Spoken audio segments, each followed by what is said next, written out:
The purpose of Wealth Talk is to educate, inform, and hopefully entertain you on the subject of building your wealth. Wealth Builders recommends you should always take independent financial, tax, or legal advice before making any decisions around your finances. Welcome to episode 137 of Wealth Talk. My name is Christian Rodwell, the Membership Director for Wealth Builders, and I'm joined today by our founder, Mr. Kevin Whelan. Hi, Kevin. Hello, Chris. As always, good to be with you again. Yes, and here we are, episode 137, and we're just a few weeks away from our very first live webinar of 2022. So we mentioned it the last couple of weeks, but Wednesday the 9th of February is the date if you'd like to jump on live with myself and Kevin. And Kevin, we're just really going to be sharing what we do and how we help our members on that webinar and walking through our recurring revenue roadmap. Yeah, well, look, there is a process, right? So wealth is a scientific process, I believe. It's teachable. It can be followed. We've created a step-by-step process. And for most people, it takes somewhere around 5 years to do it. So we're not saying get rich quick. We're saying get rich for sure if you follow the path. So crumbs, we're all curious about a roadmap.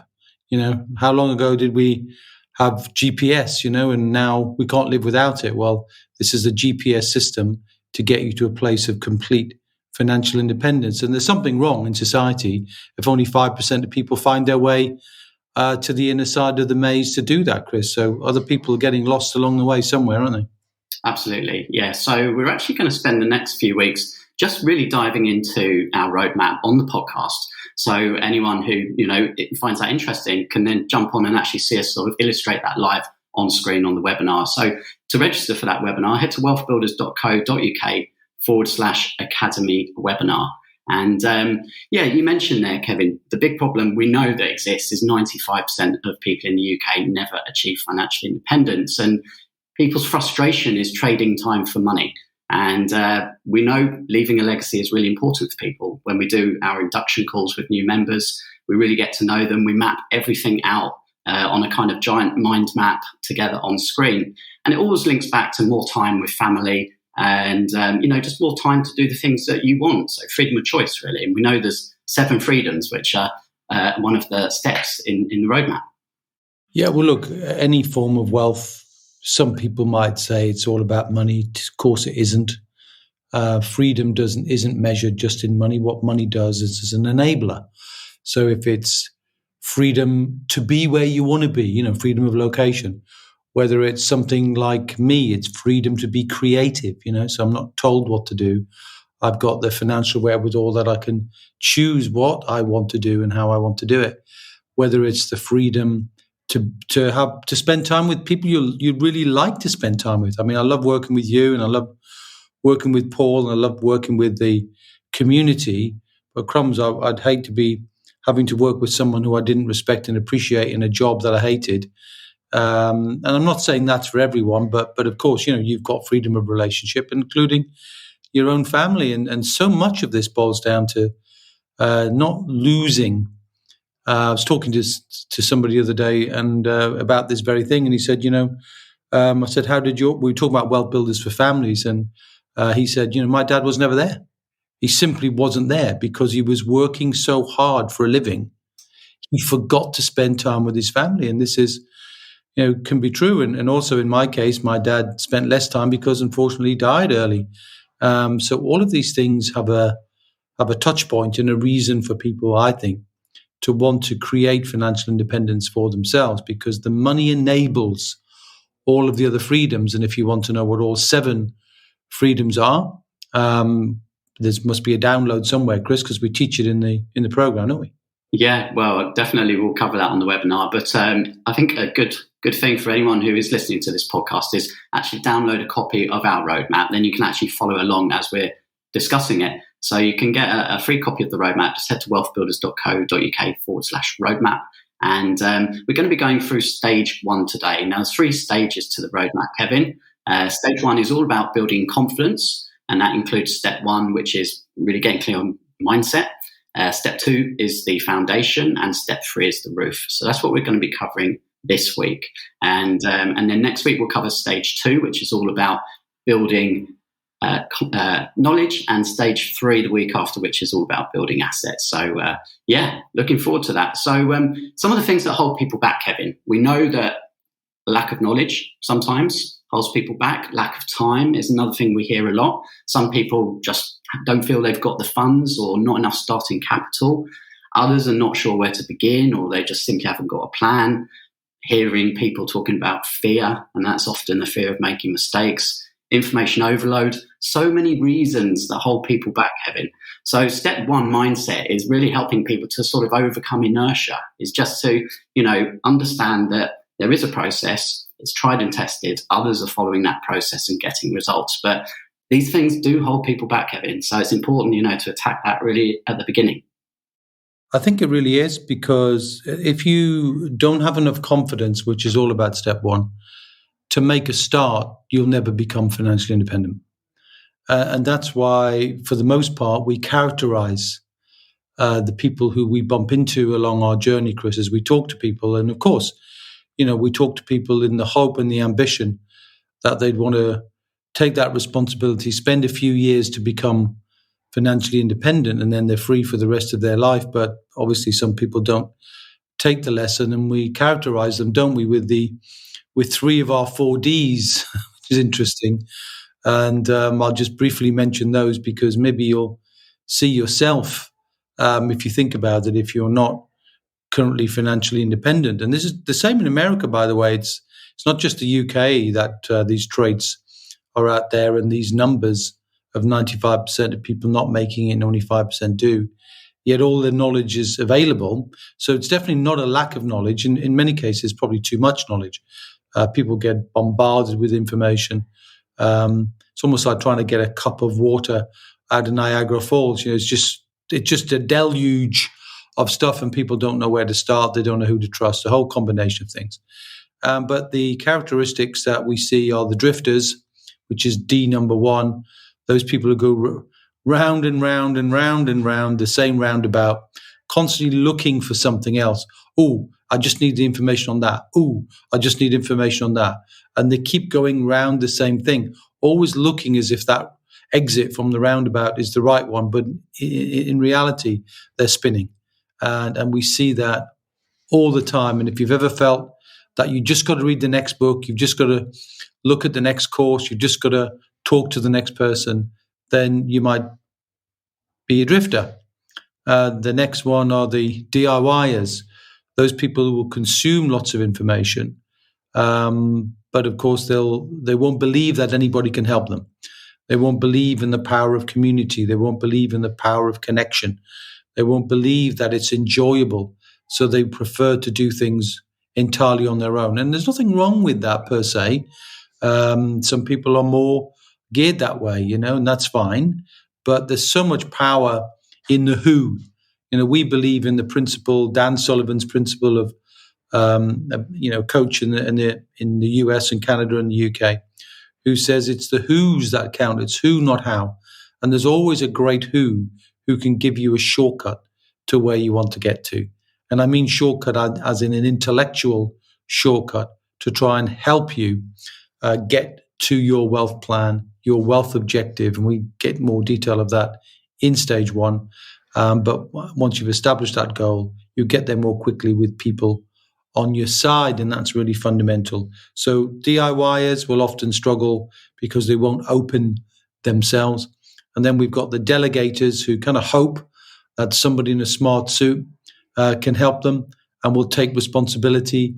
And we see that in the stock market, don't we? So many people in the UK and the US just delegate their money away. And as I've said so many times before, when you delegate very quickly, that turns into abdication. And abdication means you've got no control. You really don't know what you're doing.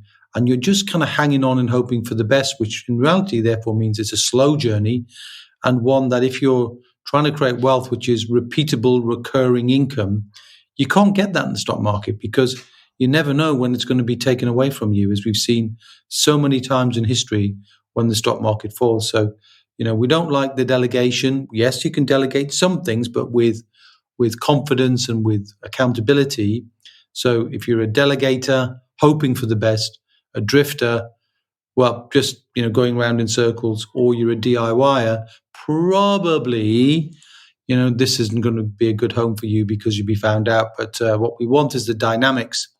The dynamic recognizes that there's the influence of other people and other connections and other things that can speed you on your way and actually make the whole journey faster, safer, and fundamentally more enjoyable. And that's what gives me pleasure. And that's why I carry on doing this, Chris, because I see the transformation that happens when we get to work with people.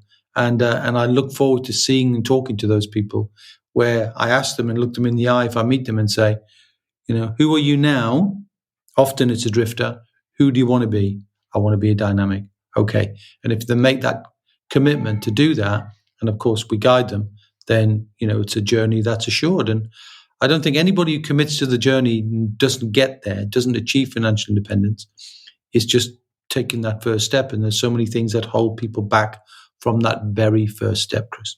Yeah, that's right. And also people overestimating like how much progress they can make in 12 months and underestimating how much progress they can make in 5 years. And I think actually we had a comment in our private Facebook group this week from Alex, which, is a great example of that. Alex is saying, I joined Wealth Builders back in November 2020. I could write a short novel about how far I've come as a person since that time.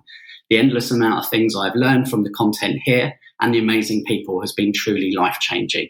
I've generated nothing in my thermometer yet, but I have absolutely no issue with that. I have a purpose and a very clear vision for my life.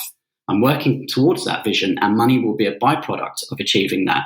My mindset is completely different. I cannot even articulate how elevated my thinking has become. The habits I'm forming and the person I am becoming is really exciting. I never would have started on this journey without the support of this community. Cool. I mean, what's interesting, right, and is the humility there. And that's a very key trait that we look for. We look for humility. People are open to saying, hey, I'm not the finished article yet. And also admitting that perhaps, it's not as far as you'd like to be in terms of generating income. But generating income is like planting seeds. You can't just keep looking. You can't keep digging them up to see how they're coming along. Sometimes the seeds take a while to plant, and everybody gets there in the end, but just at a different pace. The same as kids. I've got a grandson. He's making a little bit of noise in the background, but that's all part of the authenticity of this, Chris. And I can't hurry him up. He was going to some tests or some assessments, and they were saying in the assessment that at this age the kid should be able to say 4 words.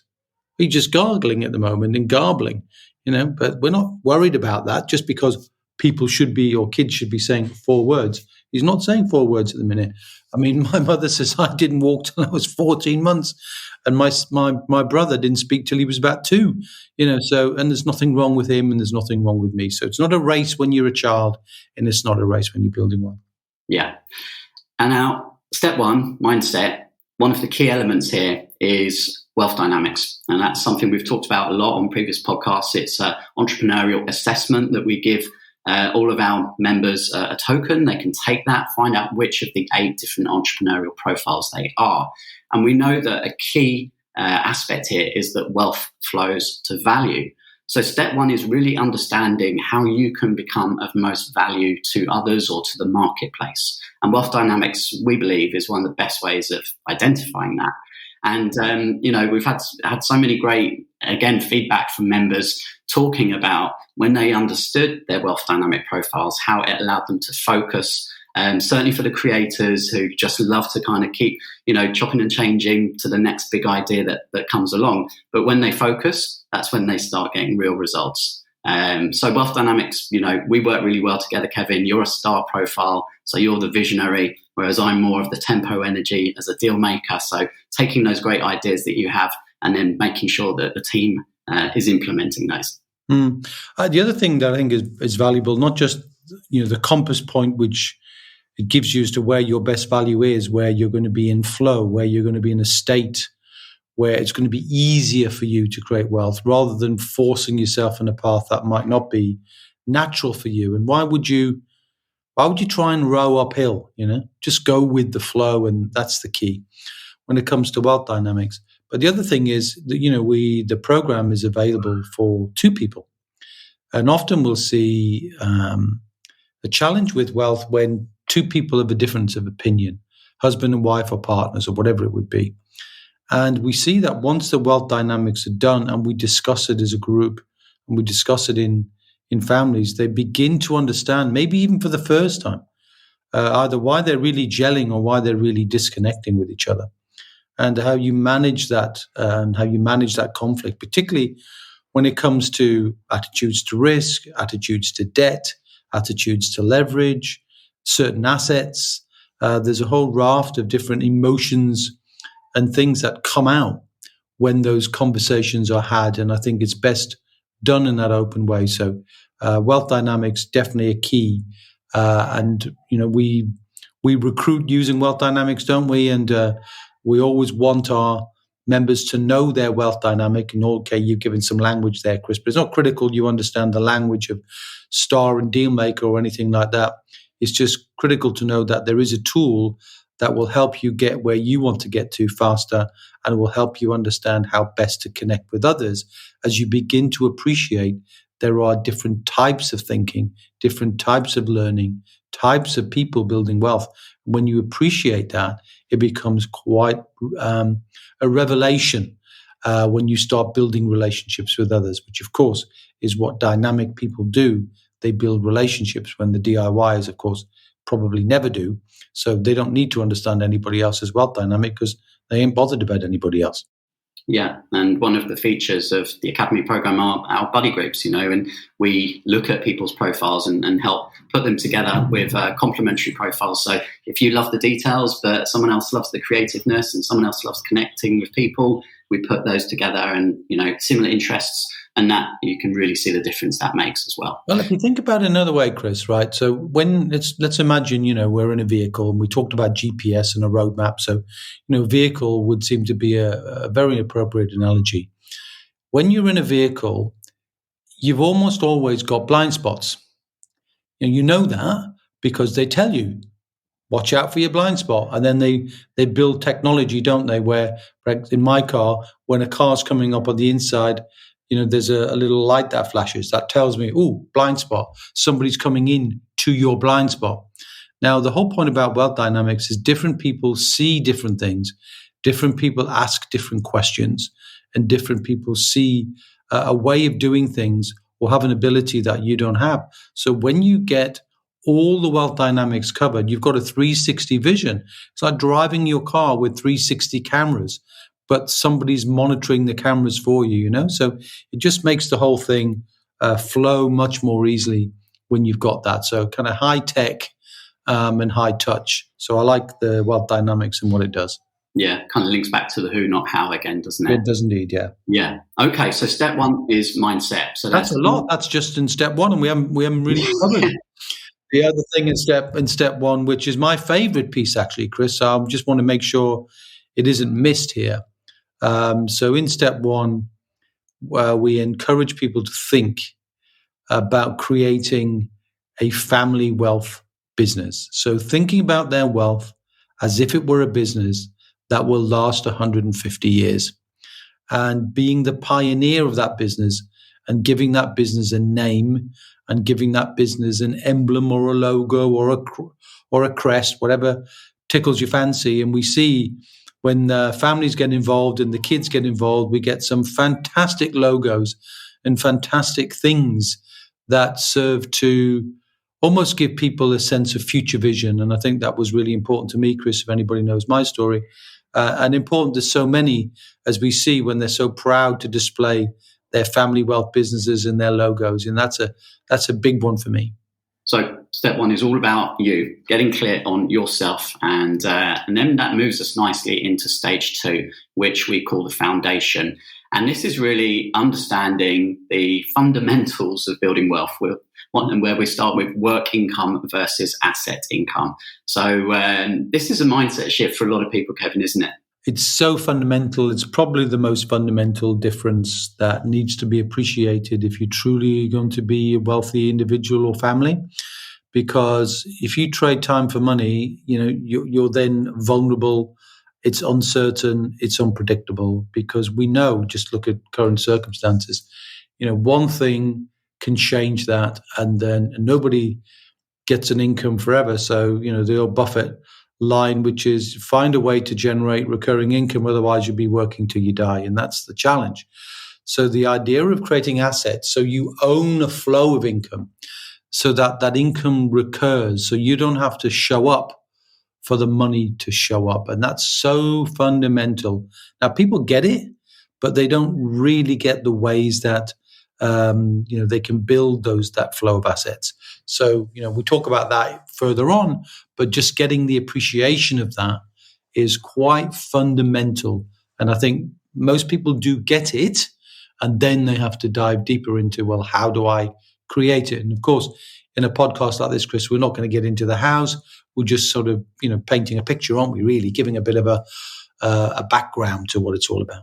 Absolutely, yeah. And once you really understand then that asset income is the only way to stop trading time for money, then you have to identify, well, how much asset income do you need on a monthly basis? And it leads us into the 5 levels of wealth. So we know we have our 5 levels, and 95% of the population are at insecurity, which is at the bottom there.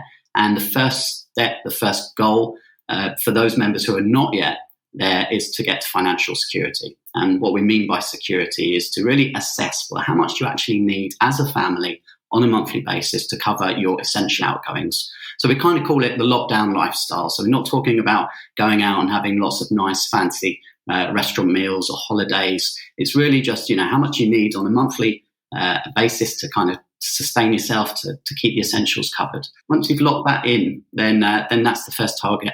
Yeah, and the other point about that, Chris, which I think is really interesting.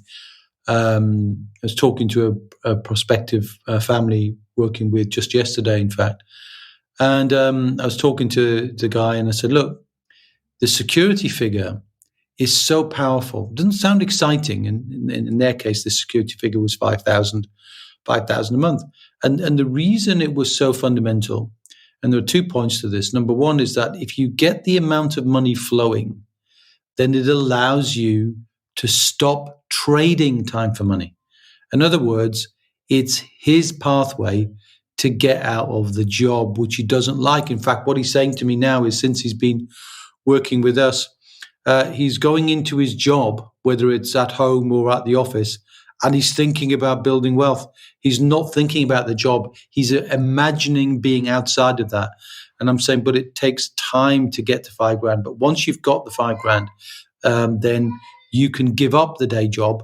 And therefore, that gives you so much more time, and that accelerates you on your process. So that's the second part. So, one, it gives you the freedom to stop trading time for money. And then secondly, it gives you the leverage, more time available to spend on wealth building activities, or more time to spend with your family, as many people do when they get to that stage. They create space to be able to do things that, they couldn't pick up the kids from school, or they couldn't do certain things that they want to do now. And that's what the whole beauty of getting to security is.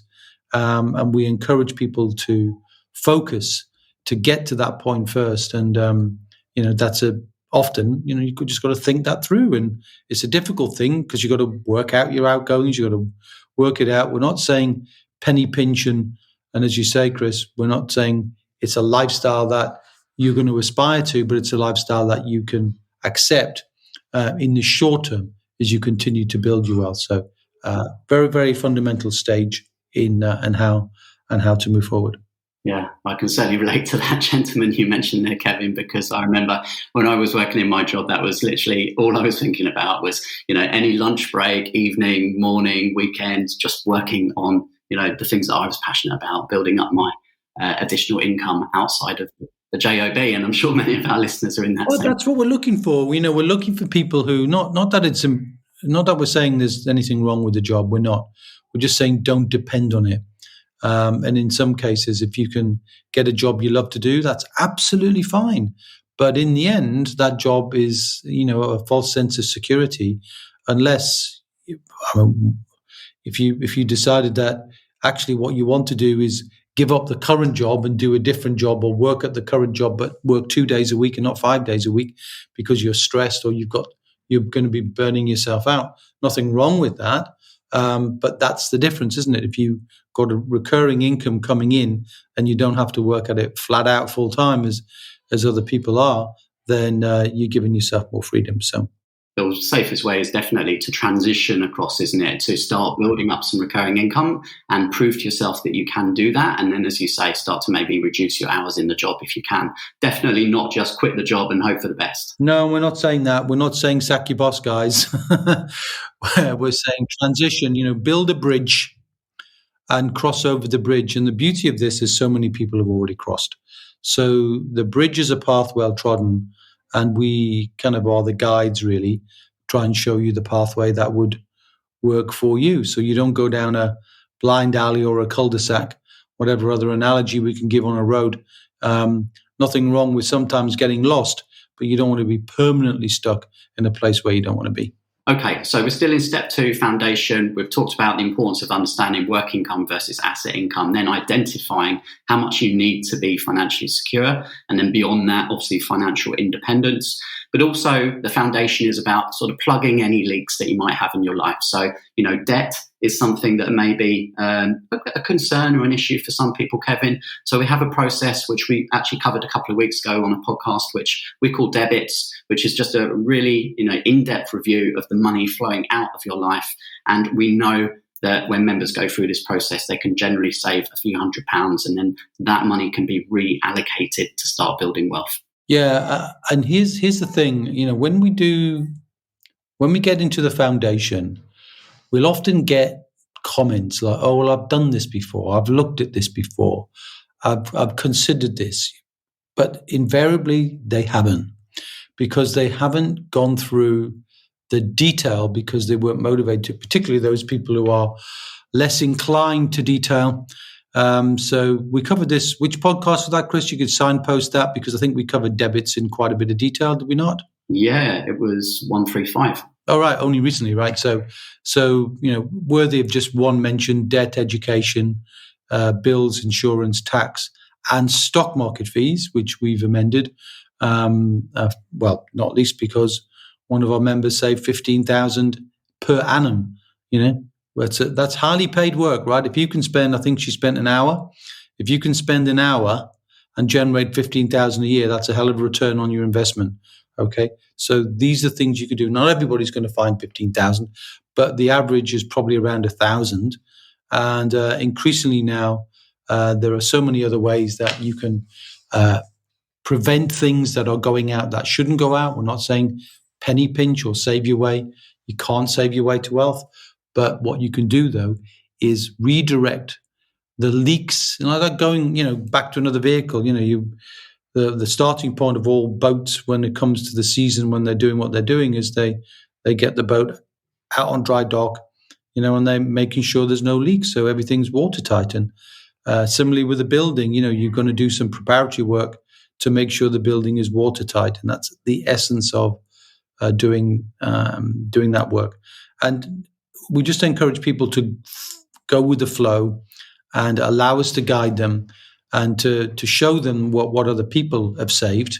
And one of the biggest ones, Chris, is not just saving money, but finding money, isn't it? Lost money that people have just consigned to some kind of memory, particularly pensions. It's been the area where we found most money, from 50,000 in one case to 100,000 in another, where people think, "Oh no, I was only there a couple of years, or I was only there a short period of time." But they got pensions that they didn't realize, and then they can put that money to work. And that's the key.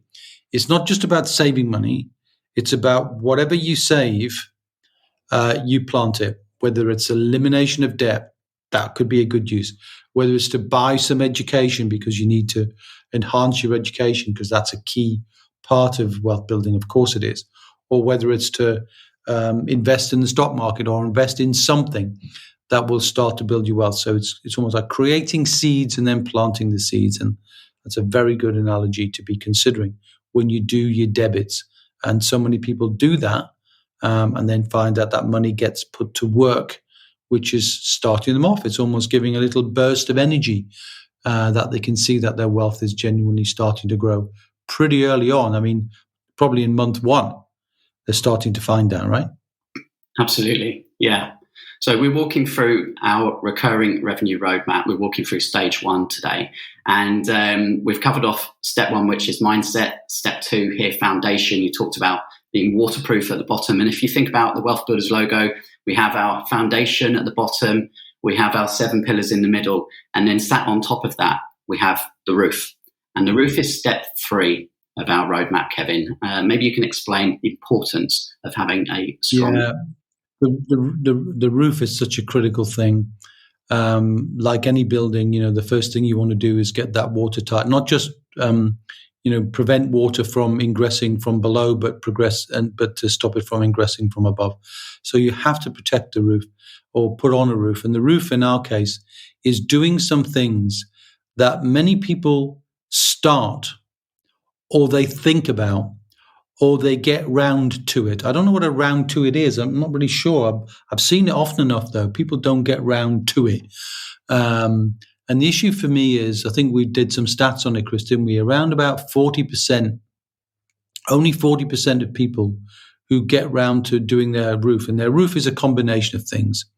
It's making sure their wills are up to date, putting powers of attorney in place to make sure if something happens to you in either your finances or your mental state or your health, that somebody else can make decisions and your money can be protected. It's also looking at some complicated areas, but nonetheless important areas, like do you own your home as joint tenants and tenants in common? And it's really important you understand it, because it then serves to help you understand how you can better protect it in the future, particularly from things like care costs. And there are many others, Chris, in the roof. There are about 6 or 7 things we cover in total.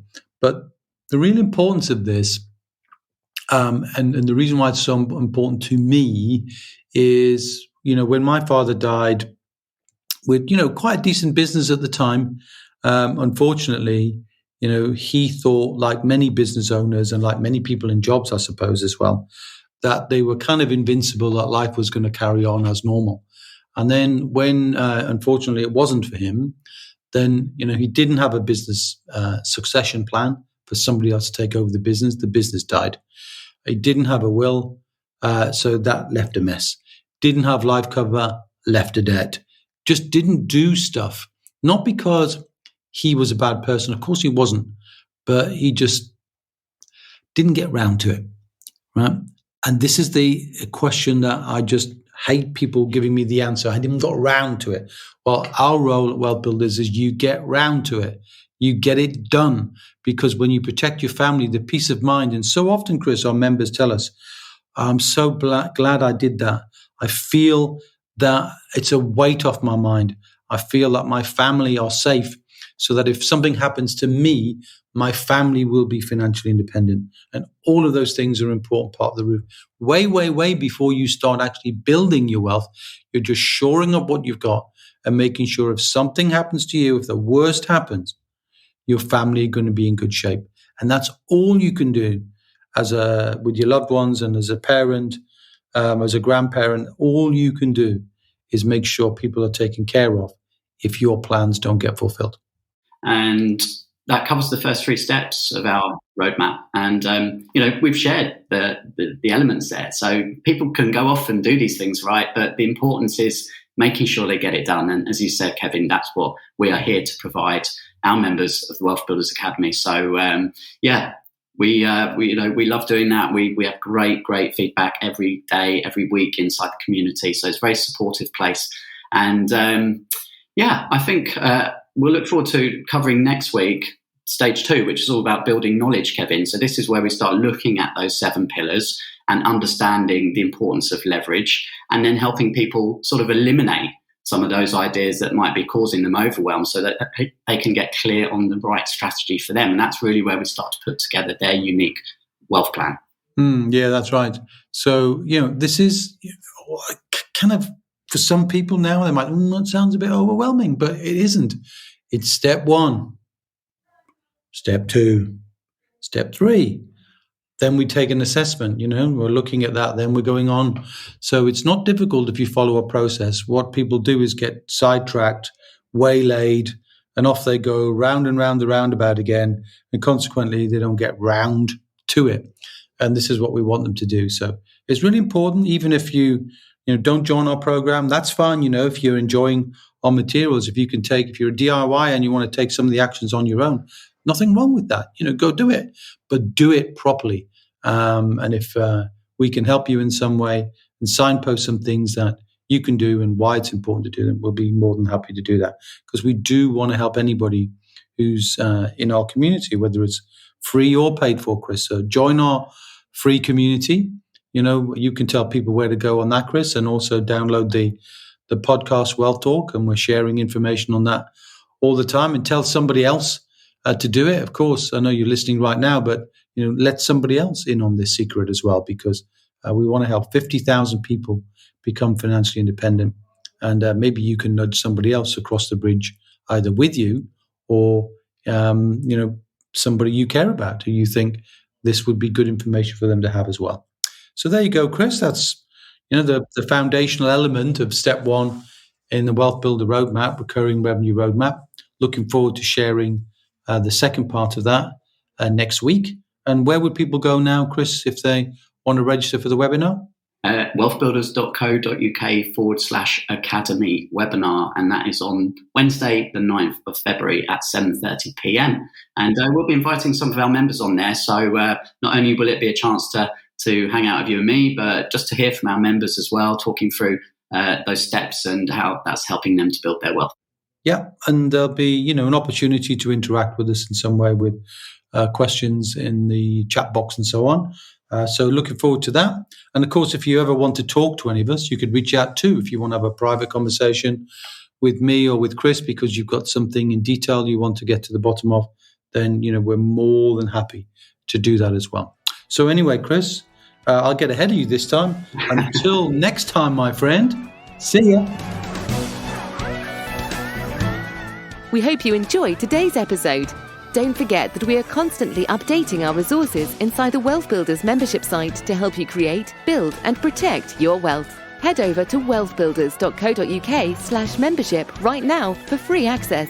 That's wealthbuilders.co.uk/membership.